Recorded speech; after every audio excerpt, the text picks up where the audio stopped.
couple of minutes, but in the meantime, it's an honour to have from James Wells Lawyers Owen. How you doing? I'm very well, thanks, Rob. How are you?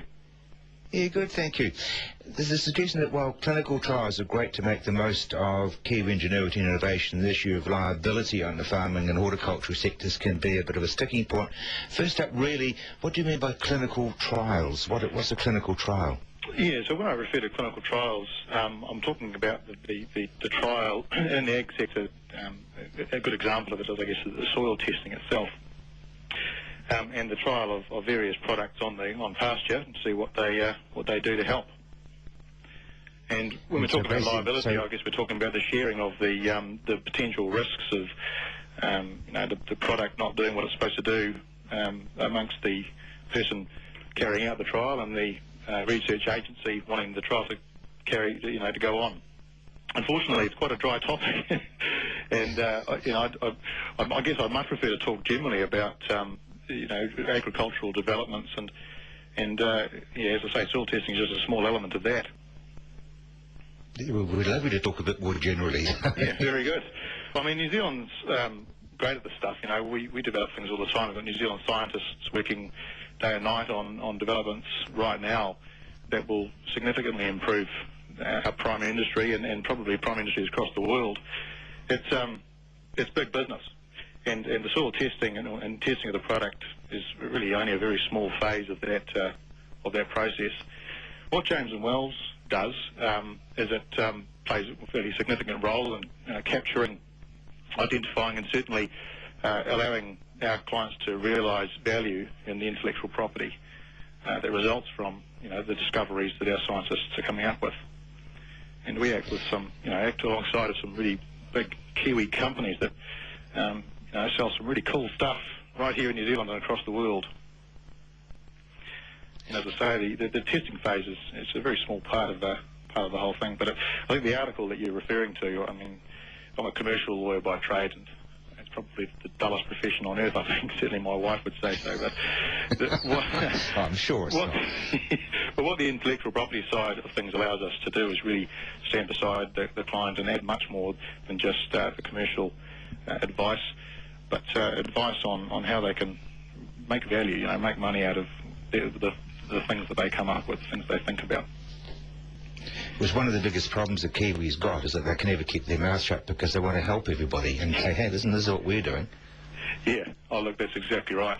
There's some value, obviously, in giving some certain things away, and I'm sure the farmers would love it if it were free. But at the end of the day, it's a business that we can profit from as New Zealanders across the world, and the protecting and the capturing and ownership of the intellectual property is vital in order to make that value. I think from your listener's point of view, I would have thought the interesting aspect of all of this is that the product they pick off the shelves and spread across their pasture to make life a little bit more easy and certainly more profitable. There's a whole lot of things that go into making that. You've got, just from the intellectual property point of view, you've got the trademark, the brand on the packet.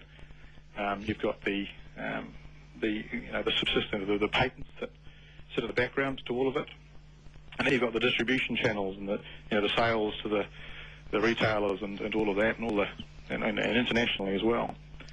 I think from your listener's point of view, I guess it's interesting to note that it's when you pick that product off the shelf and you spread it over the land, that all the other bits and bobs that go in behind it, it's all very exciting to people like me.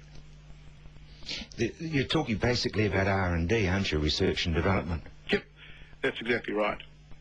That's exactly right.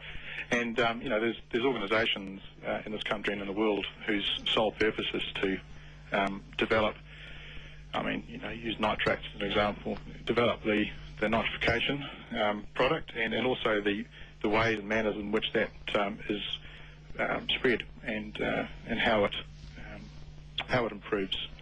And I guess if we go back to that soil testing part of things, that's vital, because you turn to a farmer who and ultimately what they're going to want to know is what this product will do to their pasture to make more milk, happier cows, and life a little bit more easy.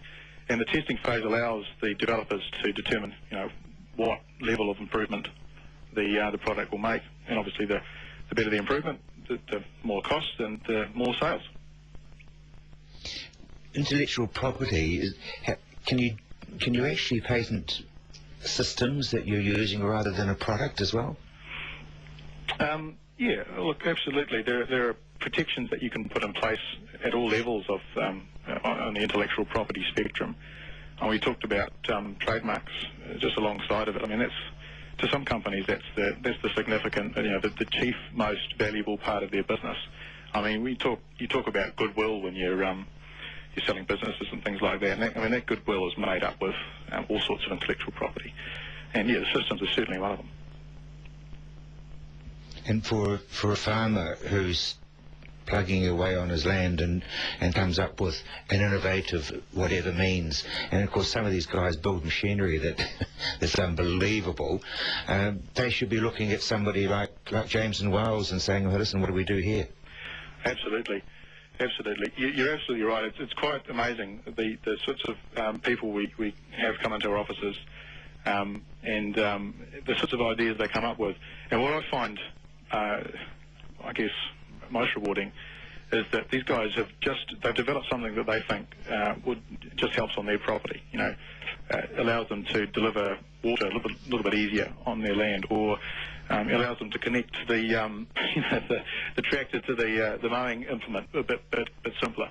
But that little piece of intellectual property that they mightn't have thought had terribly much value could add huge time efficiencies to everyone who's farming across the world. So you can appreciate if it's good for Joe Smith that comes up with the invention, then it's likely to be good for millions of people. And what's rewarding is that you get in front of these people. They've come up with this sometimes very small, very simple product, and you're able to capture value in that product and allow them to really make some money out of something they didn't necessarily think was valuable. And then you have to do it again if you modify that and get it even more advanced. You need to go through the process again to look after that stage. Yeah, so what we suggest is that we just be involved as trusted advisors through the process. So yeah, if developments occur, then we look at what we can do to enhance the patent or the intellectual property protection that's in place. Owen, thank you very much indeed, because, yeah, if you've got the intelligence and you can work it all out, you should be able to get a blue bob out of it, don't you think? But appreciate that themselves as well. I think we exactly. Thank you very much indeed. Owen from James and Wells Lawyers. And now it's a very good morning to Nathan Guy, the Minister for